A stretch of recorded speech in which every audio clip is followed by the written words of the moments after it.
As you know, this is the third talk in the Affectionate Alliance series. And I'm hoping that in this talk we will look at the landscape Zodiac of Britain, which is now of course known as England and Wales, but used to be known as Britain. And the landscape Zodiac itself was laid out, as far as I can see, by the Celts. That's the original Britons or British. And it was known to and used by successive cultures ever since that time, and including, most importantly, the Rosicrucians of the 16th and 17th centuries. Now, all great myths and legends of Britain are all associated with the land.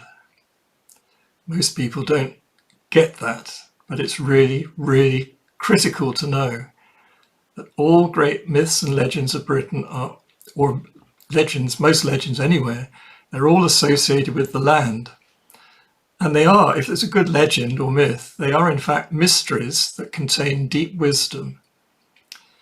And in this case, the legends or myths of Britain, the wisdom they contain is very profound, really, and goes straight to the point that we're looking at, which is Shakespeare, the Sweet Swan of Avon.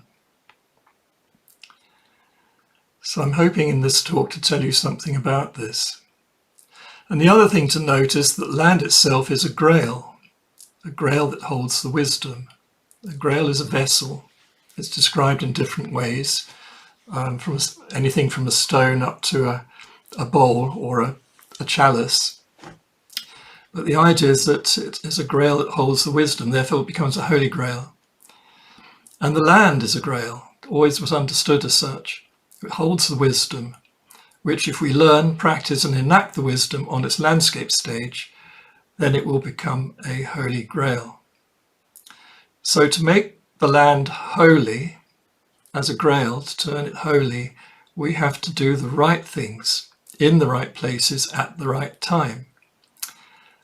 All of humanity, but in Britain, of course, it's all the people who live in Britain.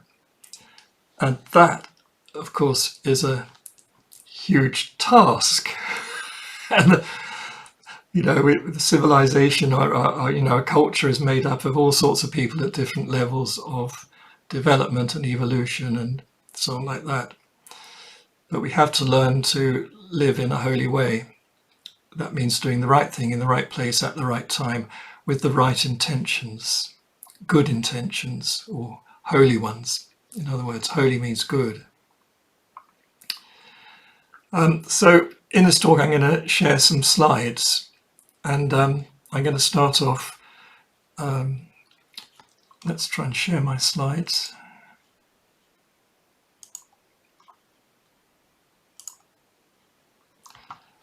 I'm going to start off talking about Britain itself and the Britons, or the early British Celtic race. Now Britain, that is to say Roman Britannia, retains the name that was once given to the whole British Isles, wherein all three lands were once inhabited by the Brythonic-speaking Celts. They're the original Britons or British race. And eventually the land that became known as Ireland was invaded and settled by the Gaels, and they're the Gaelic-speaking Celts. And they called the land that they settled, which is Ireland, they called the land Eru, or Eri, their name for their goddess of the land. The other two of the three lands of the British Isles, in other words Great Britain, then became known as Albion, and then by the 1st century BC as Britannia, which was the state of affairs when the Romans arrived and in 43 AD set about subjugating the land. Now, the northern part of Great Britain was notoriously difficult for the Romans to subjugate, so they built Hadrian's Wall to divide the land north of the wall from the land south of the wall. And then they called the northern land of Great Britain Caledonia and retained the name Britannia for the southern part of Great Britain, the land that they managed to subjugate and control. In Gaelic Erie, or Ireland if you like, they called Hibernia. Now in the 5th century AD, the northern tribes of Gaelic Ireland then settled on the west coast of Caledonia, establishing their kingdom of Dalrita. That could be spelled R-I-A-T-A or R-I-A-D-A, Dalriada. Eventually they managed to subsume the whole of Caledonia into their Gaelic-speaking kingdom and named the land Scotland after their ancestral queen Scota. Hence the British Isles ended up as the three lands, Scotland, Ireland and Britain.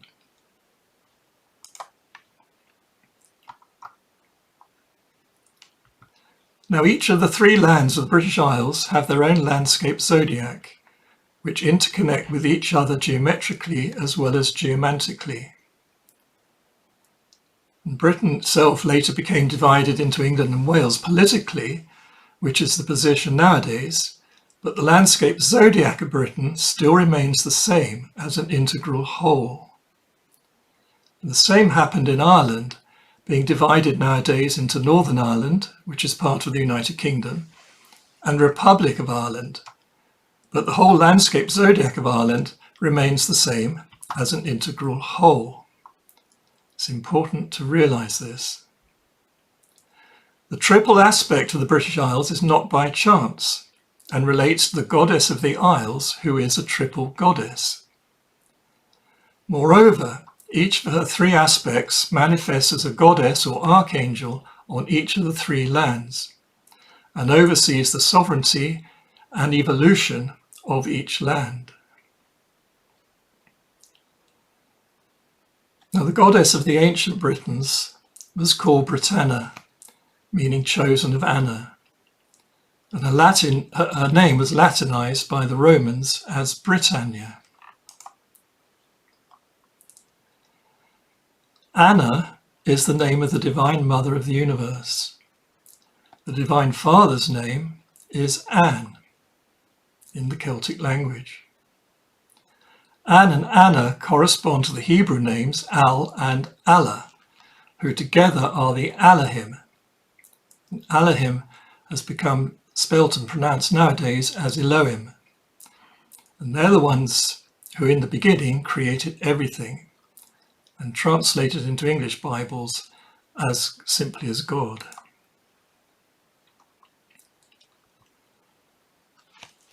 So, unfortunate thing that's happened in all the church tradition is because of the translation simply as God, it gives the implication that the supreme being is male.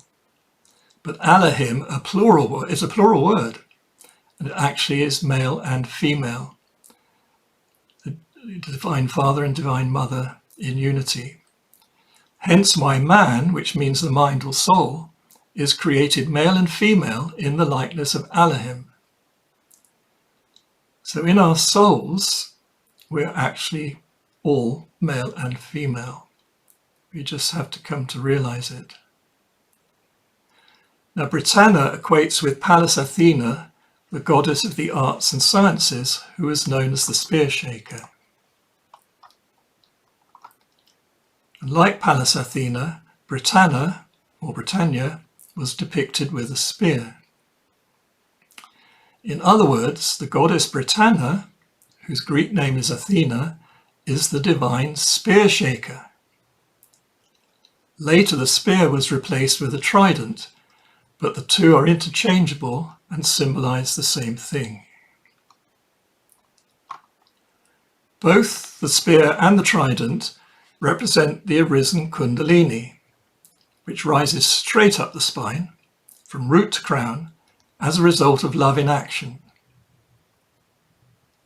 You don't have to force it, it will rise quite naturally when you really put love into action in a very powerful, self-sacrificial way. And in Freemasonry they call that charity. The three prongs of the trident signify the three plumes of light, or tongues of flame, that appear above the crown of an enlightened person. And the single spearhead signifies the same. And in the story of Athena's birth, the secret is given away.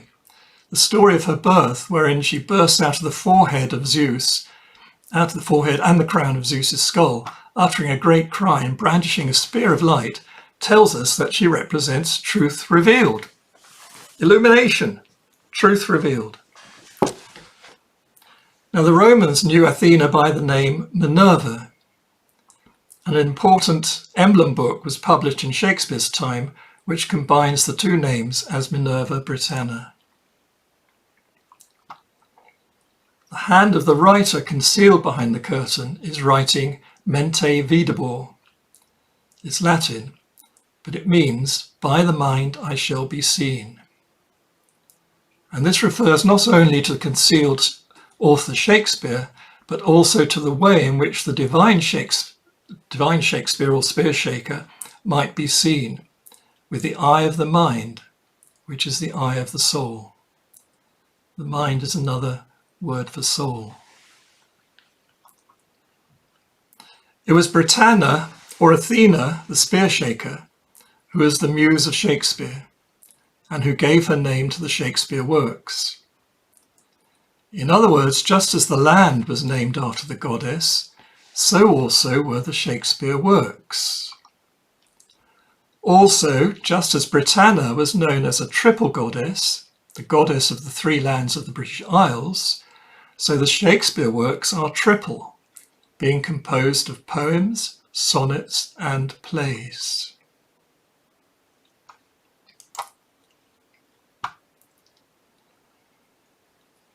Now, although some knowledge concerning the landscape zodiacs was known to those who preceded the Celts, the zodiacs were more fully recognised and laid out in a fair amount of detail by the Brythonic-speaking Celts, the original Britons, or chosen people, because Briton means chosen people. The knowledge of the landscape zodiacs was passed on to succeeding generations, cultures, and even races, who used and sometimes developed the zodiacs further, and invented their own mythology and storytelling concerning them. Zodiac, the word zodiac, is a Greek word, and it means circle or wheel of life. It's the equivalent of the Sanskrit word chakra, which also means circle or wheel of life. So if we use English, we call it a wheel of life, but the Greek is zodiac. The Sanskrit or Hindu word is chakra. The ancient traditional science concerning zodiacs is often called Hermetic, with the Hermetic wisdom as recorded in the Emerald Tablet stating, that which is below is like that which is above, and that which is above is like that which is below, for the performance of the wonders of one thing. Now, the performance of the wonders of one thing, which is also known as the Great Work, is the mystical marriage, the marriage of heaven and earth, or the marriage of opposites, in a complete union and expression of love. Thus, landscape zodiacs were recognized as having a counterpart in the heavens above, and the Hermetic science and art concerned how best to marry the two, so as to produce happiness, or joy or delight. And delight is actually the real meaning of the Hebrew word for light, or as given in Genesis chapter 1. Light's created on the first day of creation, but if we were to translate that accurately, it would be delight. And that delight is what was born as a result of the mystical marriage and lovemaking of the Holy Spirit and the waters, who are heaven and earth. The whole of Genesis 1 is a love affair. It's a poem of love. Properly understood, I think. That is to say, the light that was born on the first day of creation was delight. The delight born as a result of the mystical marriage and love-making of the Holy Spirit and the waters, who are heaven and earth. I say that again because it's important to understand this. The celestial zodiac seen in the sky, wherein the sun, moon, and stars give light to the earth, was considered to be a portrayal of the heavenly or spiritual archetype of wisdom. And terrestrial or landscape zodiacs were seen as being the mortal forms whose purpose is to try to echo and be the likeness of the wisdom, and hold the understanding and knowledge of the wisdom, developed as a result of putting the wisdom into action. They were seen as grails. Another Celtic word for that is cauldron, in which the waters of innocence could be turned into the wine or mead of knowledge. The centres of each recognised landscape zodiac is a heart centre in the land that is a major focus of both terrestrial and cosmic energy, which together produce a wheel of life. Life is energy, so it's a wheel of energy. Another word for energy is emotion, and perfect emotion is love. Now, such wheels of life are chakras in the landscape, which can be great or small. Now, first of all, let's look at the celestial zodiac, the one belonging to the northern hemisphere, as this is the one used by the Celts in Britain. The sacred tradition declares that this canopy of stars contained within the ecliptic circle of our sun's path is laid out by God, the grand geometrician and architect of the universe. It is laid out in order to give us light, to give us wisdom, so that we might understand the wisdom and put it into practice during our lives on earth. The celestial zodiac contains the geometry and the constellations that symbolize and help reveal the wisdom and love of God. And the earth is our field of action, our echo chamber, in which we can echo the word of God. Now, the center of the celestial zodiac is called the occult pole, which is described as being in the belly of Draco the dragon. There's the occult pole I'm pointing to now. And here's the dragon's tail and the long body of the dragon like a serpent, and that is the head of the dragon. So in fact, the dragon is portrayed as wrapped around the occult pole, guarding it. For although hidden, the occult pole is the tree of life, full of golden fruit that represent the golden fleece of illumination. And that tree is guarded by the dragon, as you find in several myths. The circumference of the circle is the ecliptic, which is our sun's path through the sky as seen from the earth. Now, the starting point for drawing the circumference of the circle is where the meridian of the Milky Way crosses the ecliptic. Now, this dotted yellow line I'm pointing to now is the meridian of the Milky Way. And the Milky Way is this orange-looking form that I've shown on my diagram. So that dotted line is the meridian. Now, the galactic meridian crosses the ecliptic at 2 points that are opposite each other. And these are the only fixed points on the ecliptic, as stars are always moving. And the diameter of the zodiac between these two opposite points forms the main axis of the zodiac. There's the main axis I'm pointing to now.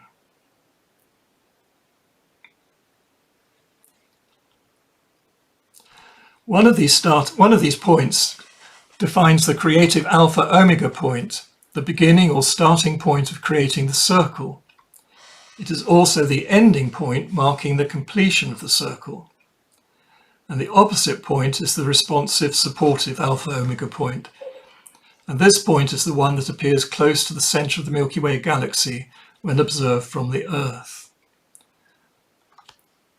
I'm pointing to that now. The creative point, on the other hand, entails looking out beyond the galaxy and into the whole wide universe. And I'm pointing to that one now. I call these two the double A or AA points, as when the omega is the perfect revelation of the alpha, it is the same as the alpha. And in fact, the double A, or the AA hieroglyph, was the signature of the higher levels of the initiatic mystery schools, societies and fraternities who carried the stream of wisdom consciousness from one generation to the next, over many centuries and millennia. It was used, for instance, to sign the Shakespeare works, using 3 distinct AA headpiece designs to equate the poems, sonnets and plays to what are known as the 3 worlds in tradition. They're known as the 3 worlds: spiritual, celestial and natural. So the higher one represents the spiritual world, the middle world, the celestial world, and the lowest one, the natural world. They're the poems, sonnets, and plays. Besides representing Alpha Omega in its perfection, the double A signifies Al and Allah, the Elohim or Elohim, the Divine Father and Mother, whom the Celts called An and Anna. This is because the capital letters of their names form the double A or AA signature. So that's another meaning of this AA signature. Now, the creative AA point in the heavens is associated with the constellation of Orion. And this constellation of Orion actually represents Christ in the Christian mysteries, who in the book of Revelation refers to himself as the Alpha and Omega, the beginning and the end. To the Babylonians, the Orion constellation represented the heavenly shepherd. To the ancient Egyptians, it represented the god Sah, S-A-H, Sah, the hidden one, who is father of the gods. But later, Sah came to be associated with Osiris. And to the Greeks, it represented the great hunter Orion, and it is the Greek name that is still used today. Now, the finger of Orion points at the creative Alpha Omega point. Hence it is said that the finger of God, the Creator, defines or sketches out the universe. However, in many star charts, Orion's finger, hand and forearm is replaced with his club, which does the pointing. So that's his arm and finger pointing to the AA point, but in later charts it's been replaced with a club. The club does the pointing, but it rather takes away the original significance of the finger of God laying out the circumference of the zodiac. The creation of the circle's circumference, the ecliptic, is precessional in its direction. And this movement is tracked by the sun in its precessional movement around the zodiac as seen on a particular day of the year. And the key day of the year for this, as known in the mystery schools, is the midsummer solstice sun. When divided into 12 equal sections or signs, the first or alpha sign of the zodiac is Taurus the bull, and the last or omega sign is Gemini the twins. So there's Taurus. So the sun moves into Taurus, goes round the whole zodiac, the ecliptic, and ends up with Gemini, the omega sign. Taurus alpha, Gemini omega.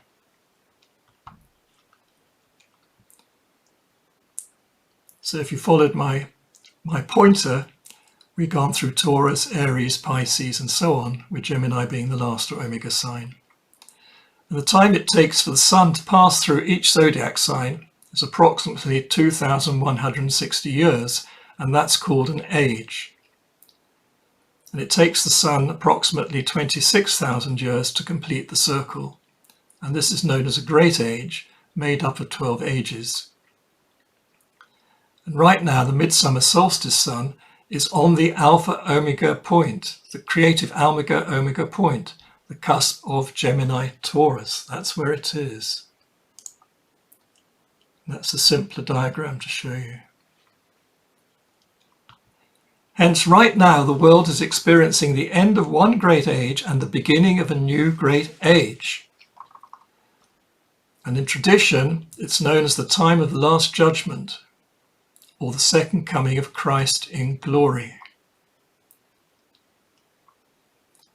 Now, Taurus, the alpha sign, rules the throat, which sounds the word.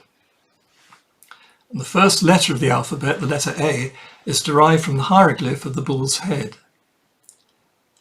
And this letter is said to contain the whole alphabet, which itself represents the word of God. So the word, represented by the alpha, contains all, but the all has yet to unfold and reveal itself and become known. And this is done by means of a processional circuit through all the signs of the zodiac. And Gemini, the omega sign, which rules the shoulders, arms, hands, lungs, and nervous system, is associated with the swan, as the Gemini are two swans, twin children of Leda and the swan.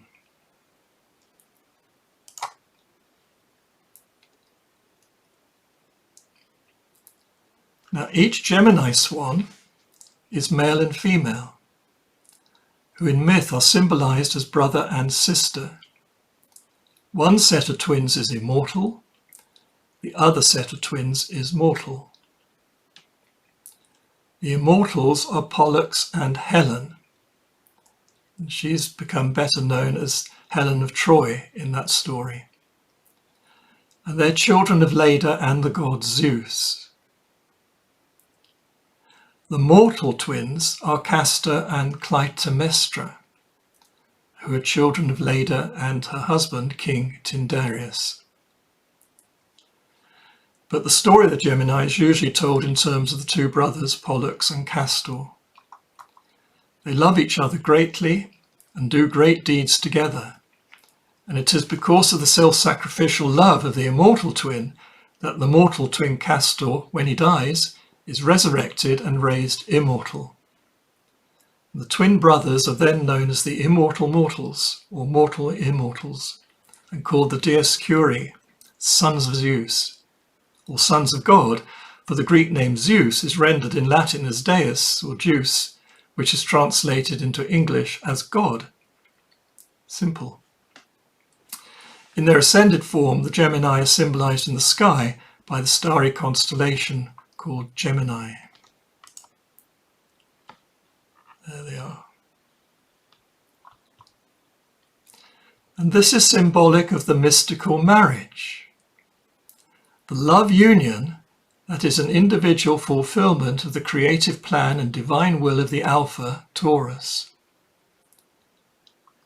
When their marriage or love union is blessed by the divine, they are raised even higher in consciousness to become united with the greater whole. This is then the greater mystical marriage of themselves with the universe. Then they are represented as Cygnus the swan flying along the Milky Way.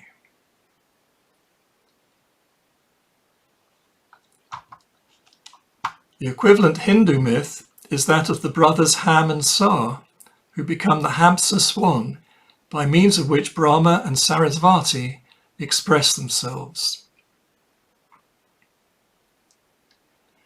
Now, the Gemini brothers, the Dioscuri, are not only referred to as swans, but they're also represented as horsemen riding white horses, with swan eggshell helmets that flame with St. Elmo's fire.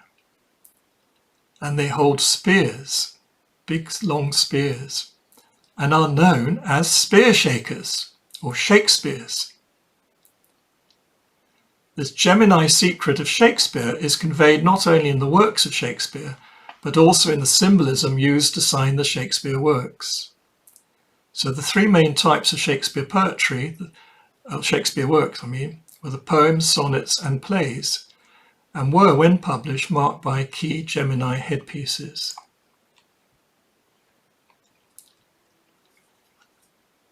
And moreover, the three types of poetry represent the three worlds of existence, the spiritual world, the celestial world, and the natural world, as I've mentioned before, otherwise known as spirit, soul, and body. And these three worlds are depicted symbolically in the three distinctly different Gemini headpieces. And these Gemini headpieces, which symbolize the three worlds and equate the worlds with the three types of Shakespeare works, complement the double A headpieces, which do the same. Now, there's a reason, of course, for this, which I'll leave for you to work out. All of this, how the bull, Taurus, the Alpha, becomes the swan, Gemini, the Omega, is told in the Dionysian myth and mystery, which is akin to the Egyptian mysteries and is the basis of the Hebraic and Christian mysteries. And the Europa and bull myth is a simplified version of this. In the good version of the Europa and bull myth, Europa and the bull, who's Zeus in disguise, makes love. And as a result, Europa gives birth to a child who is named Hermes, or Mercury. Hermes is the Greek name, Mercury or Mercurius is the Latin Roman name. In the Dionysian myth, it's Zeus and Persephone, who are symbolized as a bull and a cow respectively, who produce their child, who's known as Zagreus. Zagreus is a bull calf who becomes Dionysus the swan. And the story goes that when born, Zagreus the bull calf is attacked by the Titans and torn to pieces. But the heart of Zagreus is rescued by Pallas Athena and raised up to heaven in a new form as a swan and called Dionysus, son of God. When he reaches the highest heaven, Dionysus is said to become one with his father Zeus, who as the divine wisdom is symbolized as a cross of light. Hence Cygnus the swan is also known as the Northern Cross. In other words, the bull calf becomes the swan, the mortal becomes the immortal, the Son of Man becomes the Son of God.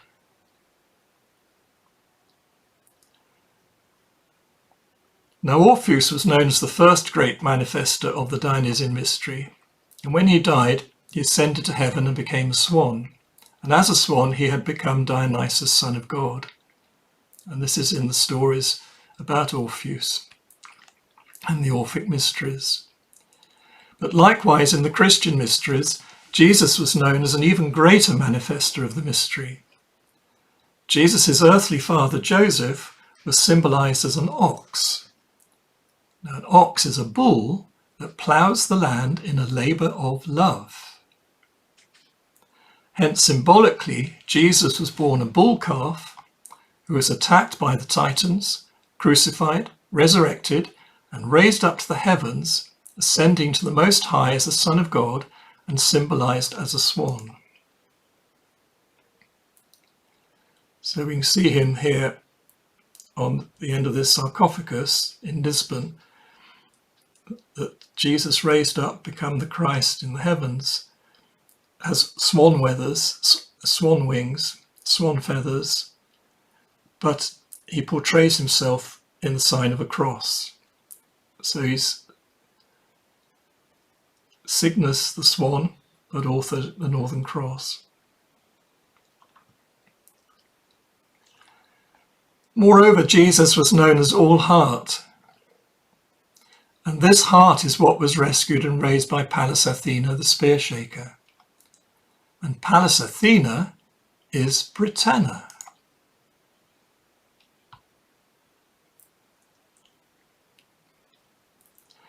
In Britain, knowledge of the British landscape Zodiac, laid out by the British Celts, was known to and used by certain levels and persons of succeeding cultures, for instance the Romans, Normans, Knights Templar, and the Tudors, and particularly by the Society of the Golden and Rosy Cross, later known as Rosicrucians, who were led by Francis Bacon during the Shakespeare period.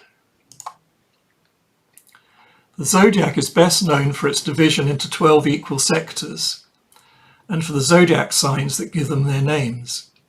And this is certainly true of the British landscape zodiac. The occult pole, the centre of the British zodiac, is at High Cross, which is where the ancient roads, Watling Street and Fosse Way, cross on top of a high but spacious hill.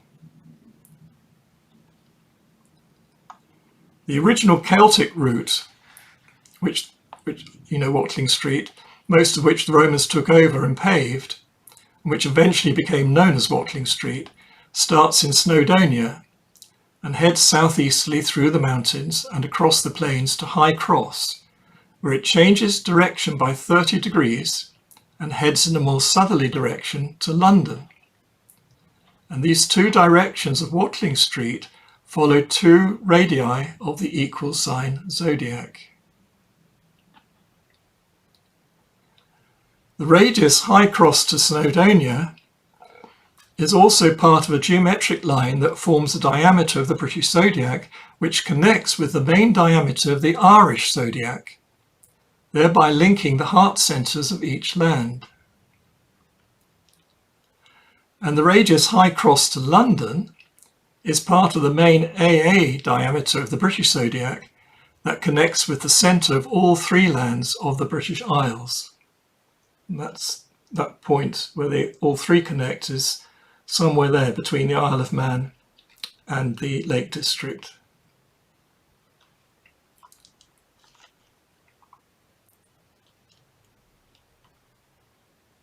Now the White Tower of London, as far as I can tell, marks the AA cusp of Sagittarius Scorpio, which associates it with the black hole centre of the Milky Way galaxy and with matter. And of course, if it goes wrong, with materialism. But this is the home of the goddess Kundalini, who lies asleep, dormant, waiting for her divine lover to wake her up with love. The Norman White Tower was built by William the Conqueror, the Norman, who invaded the country. And he built this on top of the Celtic Gwynfryn, which means White Hill. This was a sacred hill and burial mound associated with the sovereignty of the land.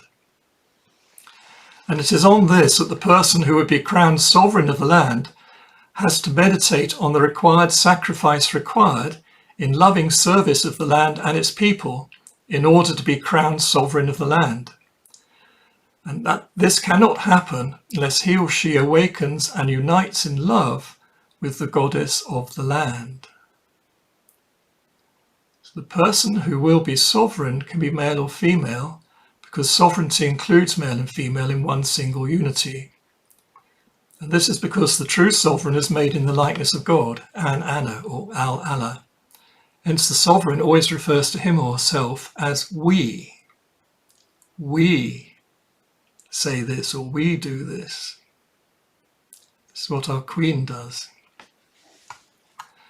During the vigil, the sovereign-to-be acts out the role of the god, who has to awaken the goddess Kundalini and raise her up to become married to her god, thereby bestowing the crown of illumination on themselves, on both of them, and on the land. And this story is told in the fairy tale of Sleeping Beauty, wherein the prince awakens Beauty with a loving kiss. It has always been, therefore, a traditional requirement that each person who would be sovereign of Britain has to keep vigil in the chapel of the White Tower the night before the coronation. In medieval times, this vigil took place overnight, all night, but later on this period of time became much reduced. I think it's only about an hour that's required now, but it still has to be done before the crowning can take place in Westminster Abbey.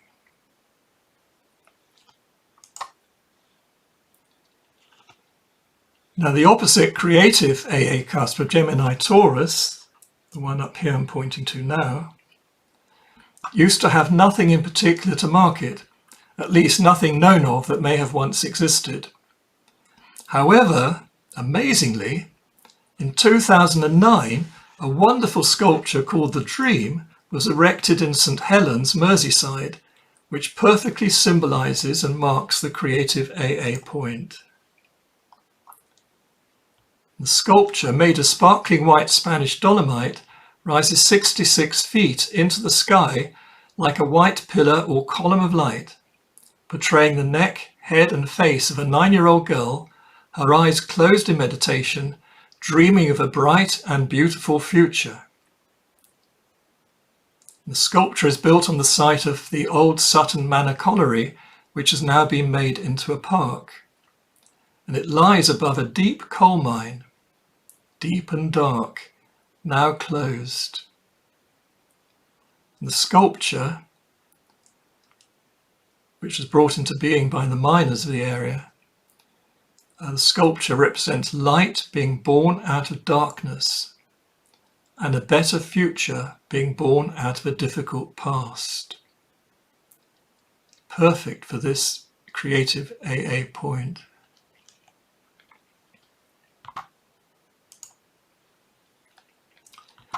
Now, Watling Street, as originally made by the Celts, forms the spine of what was known as the boar of Britain. The animal, the boar of Britain.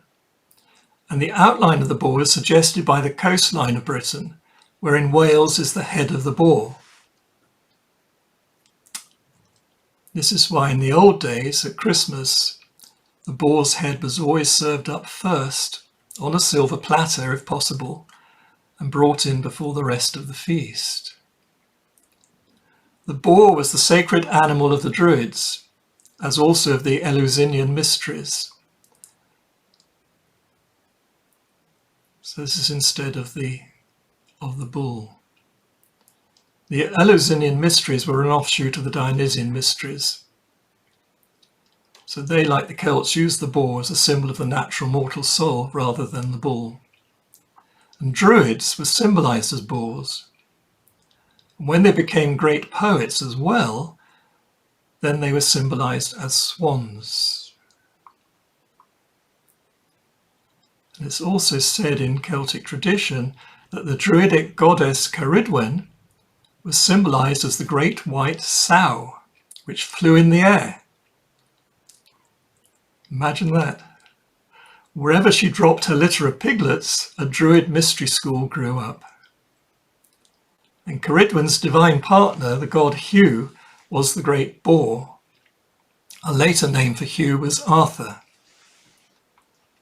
And various Celtic high kings took on the mantle and name of the god Arthur, or Hugh, and their heraldic emblem was a royal boar. Now, the goddess Ceridwen had a sacred cauldron in which she, together with her 9 maidens, mixed various natural ingredients to make a holy brew that bestowed knowledge of truth on whoever drank of it.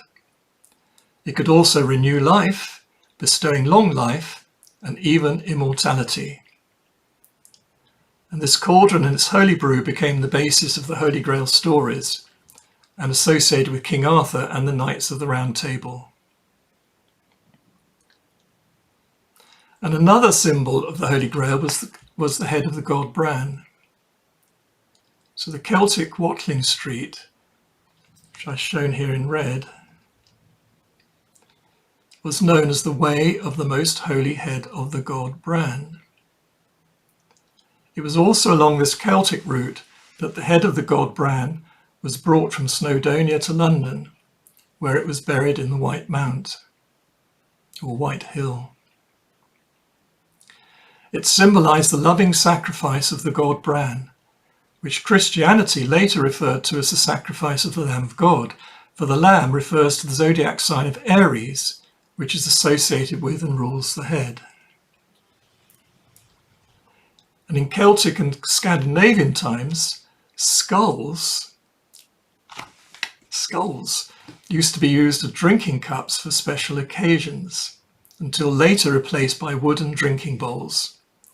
And it's a tradition that is remembered to this day by Scandinavians who say skull when making a toast with a glass of ale or beer, or some other nice ingredient. The Christianized stories of the Holy Grail are associated with Joseph of Arimathea. Joseph of Arimathea was the younger brother of the father of the Virgin Mary, the mother of Jesus. That's to say, Joseph was a great uncle of Jesus. And Joseph of Arimathea came to Britain with his daughter Anna, also known as Engeus, and 11 companions. And in Britain they were met by the Arviragus.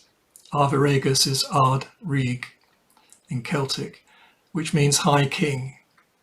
And the Arviragus they were met by was Caradoc, together with his brother Guiderius, and they were sons of the king Cunobelinus, which has been made famous as Cymbeline. Caradoc, who was an old friend of Joseph, presented Joseph and his 11 companions with 12 hides of land. And that's a very big area.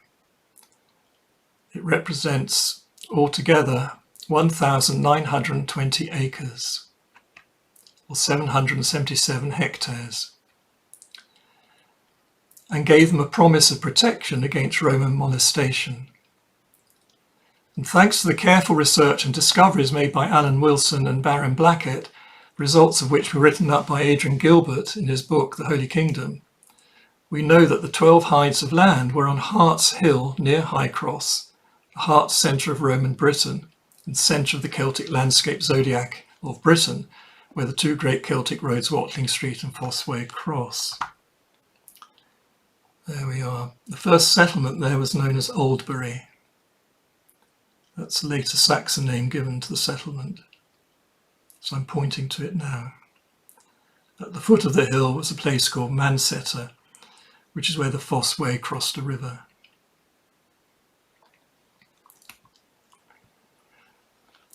And in the Grail legends, the first table of the Holy Grail was established there on Hart's Hill. It's a nice name, isn't it? Hart. Hill. Heart is a symbol of the heart. Now Anna, Joseph's daughter, was married to Bron, whose name was an alternative rendition of the god name Bran. And Bron became the next guardian of the Holy Grail when St. Joseph had become aged and passed on the role to his son-in-law. And Bron and Anna lived at Caer Bran, a Celtic castle on the hill called Dinas Bran, near to what is now Llangollen in Wales. So I'm pointing it to it now.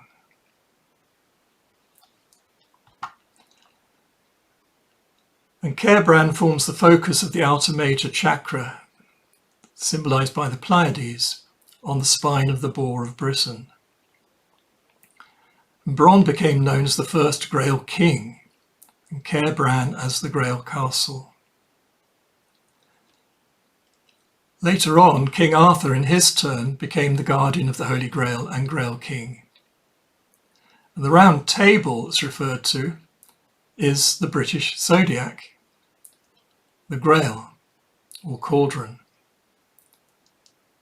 And at its centre was the Holy Grail, which the Knights of the Round Table had to find. And to do this, they had to free the land from all vice and ignorance, master each of the zodiac signs, and find, free, woo, and marry their lady. And the successful knight became the next Grail king, and his lady the Grail queen, who symbolised the land. And the Grail king was known as the guardian of the Holy Grail.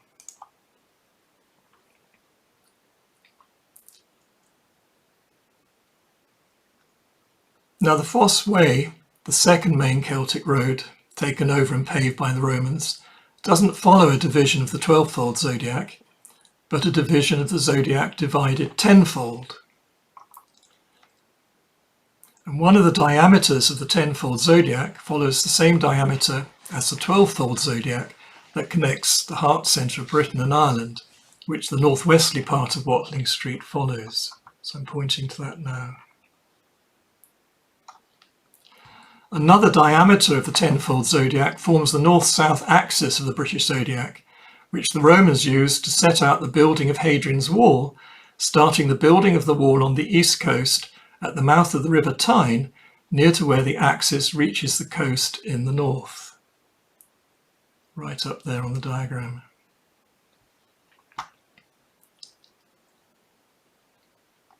The third diameter is followed by the Fosse Way, which passes through Lincoln to High Cross, then on further southwest all the way to Bath. The 12-fold division and the 10-fold division of the zodiac was commonly recognized by the initiates. It subtly represents the rose upon the cross, the major symbol of the Rosicrucians, as well as of Christianity and the initiates of the greater mysteries of ancient societies. The rose cross is symbolic of the mystical marriage.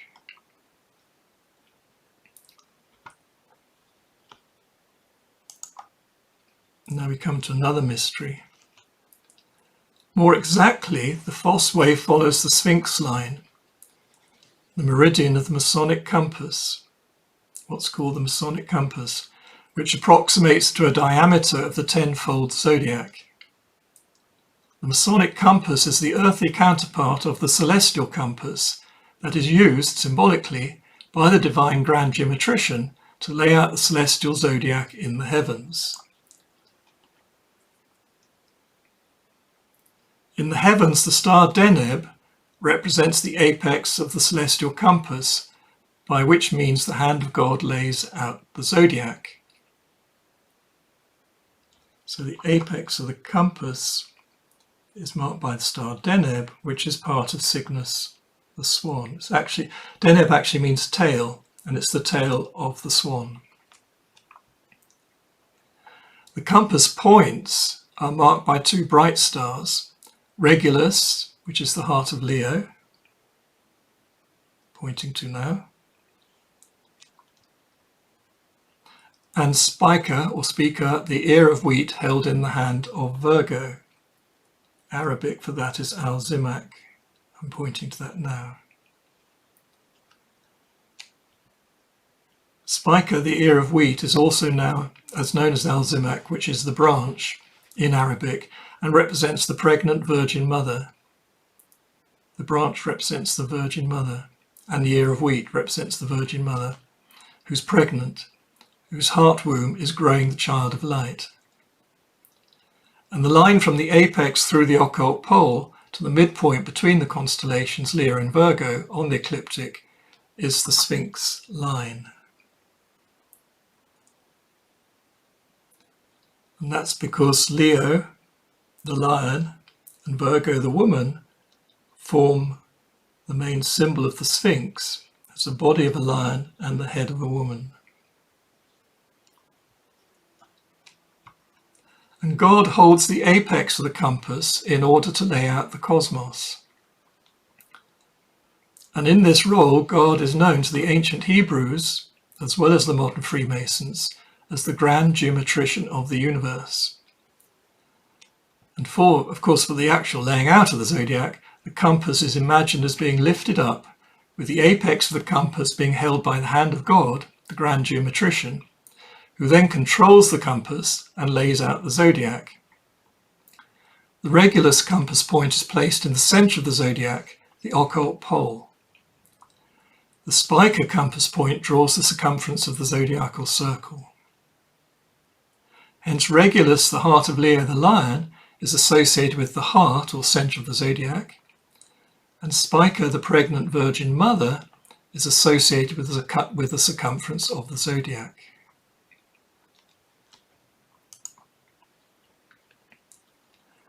On Earth, the apex of the Masonic compass, representing the star Deneb or Cygnus the swan, falls adjacent to and is marked geometrically by Stratford upon Avon. And this is why Shakespeare was centered there. It began with the actor and businessman Will Shakespeare suddenly, in 1597, acquiring a lot of money, a hell of a lot of money, and buying New Place in the heart of the town and directly opposite the Guild Chapel. So it's fairly obvious that he was helped and encouraged to do this, as well as being given the money to do so. But it wasn't until after the publication of the Shakespeare Folio in 1623 that the general public was particularly interested. In fact, public interest wasn't truly stirred until Alexander Pope put Shakespeare firmly on the map of people's minds in 1723 with his highly edited and publicised centenary edition of the Shakespeare works and his romanticised version of Shakespeare's life. But there was more to Pope than meets the eye at first glance, and he played the Shakespeare game of hide and seek. Pope's published works of Shakespeare included Shakespeare's sonnets, published by Pope and Dr. Sewell in a reordered way, and which carried a Freemasonic Rosicrucian headpiece and a hidden cipher referring to Francis Bacon as the first principal and Grand Master of the fraternity, a fact that also hints that Bacon was the supreme poet Shakespeare, assisted by an initiatic fraternity. In the headpiece, the first principal can be seen in the centre, reclining on the ground, leaning on his left elbow, and pointing out with his right hand and arm what the second and third principals should see. There's the first principal on the ground, leaning on his left elbow and pointing out. And then the second and third principals with telescopes are looking out in that direction. Where are they looking? Either at the sun, the light in heaven, or at nature down below.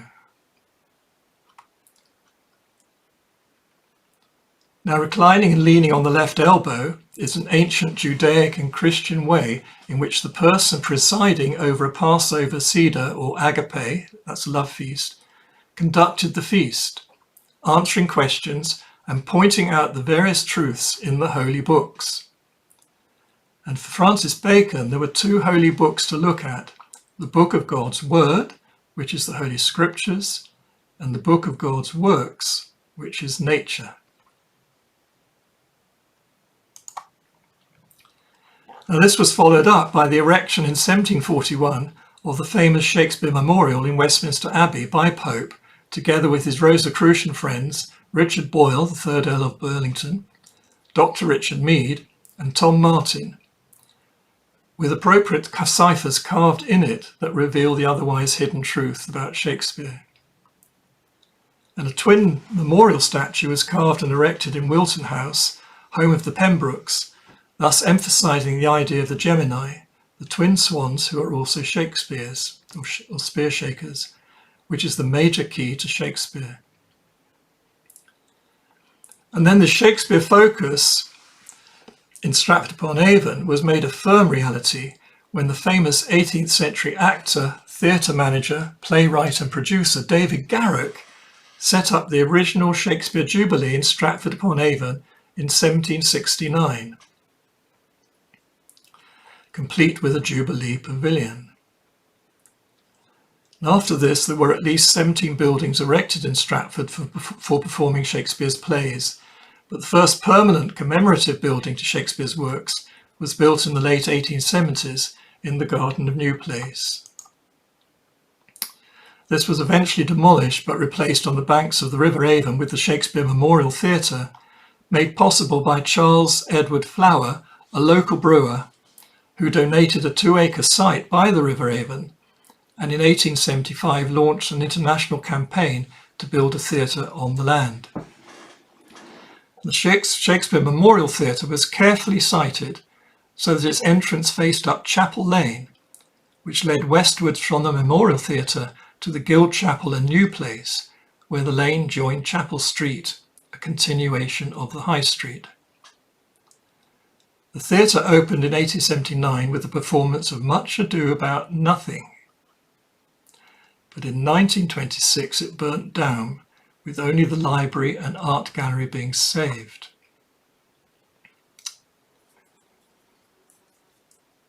So something had to be done about this. And in 1932, the new Shakespeare Memorial Theatre opened, abutting the remains of the old,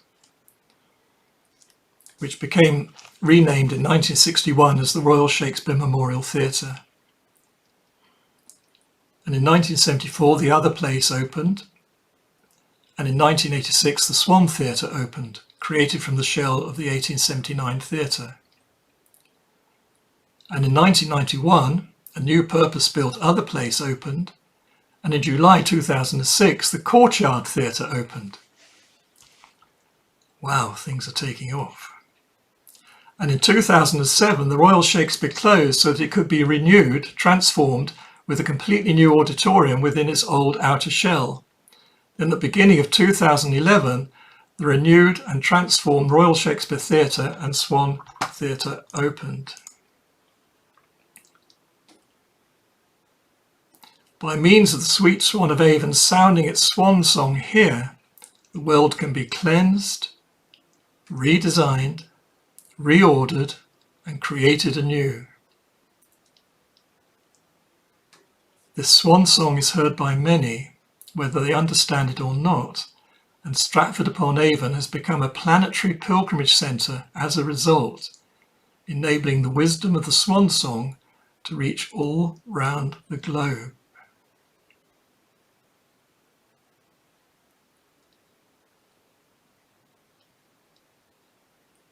So this is a very great mystery. I hope you've enjoyed all this. Thank you very much.